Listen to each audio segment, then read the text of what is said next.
V S ഇപ്പം മരിച്ചിട്ട് 1.5 മാസം കഴിഞ്ഞു. ഇതിനിടയിൽ ഒരുപാട് അനുസ്മരണങ്ങൾ നടന്നു. ആ അനുസ്മരണങ്ങളൊക്കെ തന്നെ എന്തെങ്കിലുമൊക്കെ ഒരു സ്വാർത്ഥ താല്പര്യത്തിന്റെ പുറത്ത് നടന്നതാണ് മിക്കവാറുമല്ല. ഇപ്പോൾ CPM നടത്തിയിട്ടുണ്ട് അനുസ്മരണം. വി എസിന്റെ അനുസ്മരണം CPM നടത്തുന്നതിനകത്ത് വല്ല യുക്തിയുണ്ടോ? അതുപോലെ തന്നെ ഗവൺമെന്റ് നടത്തിയിട്ടുണ്ട്. അതൊക്കെ ഒരുമാതിരി കർമ്മം ചെയ്യുന്നത് പോലെ നടത്തുന്ന കാര്യങ്ങളാണ്. എന്നാൽ ഞങ്ങൾ വി എസ് അനുസ്മരണ സമിതി യഥാർത്ഥത്തിൽ വി എസിനോട് ഐക്യദാർഢ്യം പ്രഖ്യാപിച്ചിട്ടുള്ള, വി എസിന്റെ സമര പോരാട്ടങ്ങളുമായി താതാത്മ്യം പ്രാപിക്കുന്ന, വി എസ് നടത്തിയിട്ടുള്ള സമര പോരാട്ടങ്ങൾക്ക് സമാനമായിട്ടുള്ള സമര പോരാട്ടങ്ങൾക്കാണ് ഇനി കേരളത്തിൽ ഭാവി സാധ്യത എന്ന് മാനസികമായി തീരുമാനിച്ചുറച്ച് സമരരംഗത്തും പോർമുഖങ്ങളിലും നിൽക്കുന്ന മുഴുവൻ ആളുകൾ ആണ് ഈ കൂട്ടായ്മയിൽ പങ്കുചേരുന്നത് എന്നുള്ളതാണ് ഏറ്റവും പ്രസക്തമായിട്ടുള്ള ഒരു കാര്യം.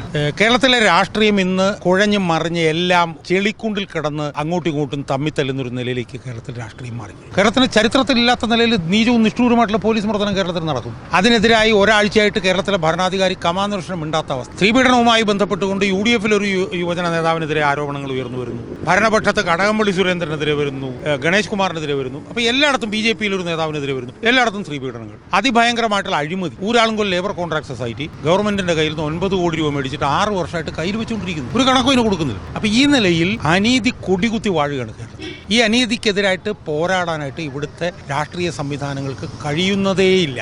അങ്ങനെ കഴിയാത്തൊരു സാഹചര്യത്തിൽ വി എസിന്റെ രാഷ്ട്രീയവും പ്രത്യയശാസ്ത്രവും മുന്നോട്ട് കൊണ്ടുപോകുന്ന കുറെ ആളുകൾ അവര് ഒരുമിച്ച് തിരുവനന്തപുരത്ത് രാജ്ഭവനടുത്തുള്ള ആനിവേഴ്സറി സെന്ററിൽ ഒരുമിക്കുന്നു എന്ന് പറയുന്നതിന് ഒരു പ്രസക്തിയുണ്ട്. ഞങ്ങൾ ആകെപ്പാടെ പറയുന്നത് അഴിമതിക്കെതിരെ, ഭൂമി കയ്യേറ്റത്തിനെതിരെ, സ്ത്രീപീഡനത്തിനെതിരെ, മനുഷ്യാവകാശ ലംഘനങ്ങൾക്കെതിരെ ഒക്കെ തന്നെ വിട്ടുവീഴ്ചയില്ലാതെ അചഞ്ചലമായി പോരാടുന്നവരുടെ ഒരു കൂട്ടായ്മ. ആ കൂട്ടായ്മ എന്ന് പറഞ്ഞാൽ ആ കൂട്ടായ്മയിൽ ഏത് രാഷ്ട്രീയ പാർട്ടിക്കാർക്കും വരാം. ഞങ്ങൾ കാണുന്നത് ഒരു മൂവ്മെൻ്റാണ്, ഒരു പ്രസ്ഥാനമാണ് ഞങ്ങൾ കാണുന്നത്. ഇത് വിജയിക്കുമോ പരാജയപ്പെടുമോ എന്ന് ഞങ്ങൾക്കറിയില്ല. ചിലപ്പോൾ ഞങ്ങൾ പരാജയപ്പെട്ടെന്നിരുന്നേക്കാം. സമൂഹത്തിലെ അനീതികൾക്കെതിരെ, തെറ്റുകൾക്കെതിരെ, സമൂഹത്തിലെ വിവേചനങ്ങൾക്കെതിരായിട്ടൊക്കെ അൺറിലൻറ്റിംഗ് ആയും അൺകോംപ്രമൈസിങ്ങുമായി സമരം ചെയ്യാൻ കഴിയുന്ന, അങ്ങനെ സമരം ചെയ്ത് നമ്മളെ പഠിപ്പിച്ച VS അച്യുതാനന്ദൻ എന്ന് പറഞ്ഞ ആ ഇതിഹാസ പുരുഷൻ്റെ രാഷ്ട്രീയവും പ്രത്യയശാസ്ത്രവും മുന്നോട്ട് കൊണ്ടുപോകുന്ന ഒരു മൂവ്മെൻ്റാണെന്ന് കേരളത്തിൽ അനിവാര്യം, ആവശ്യം.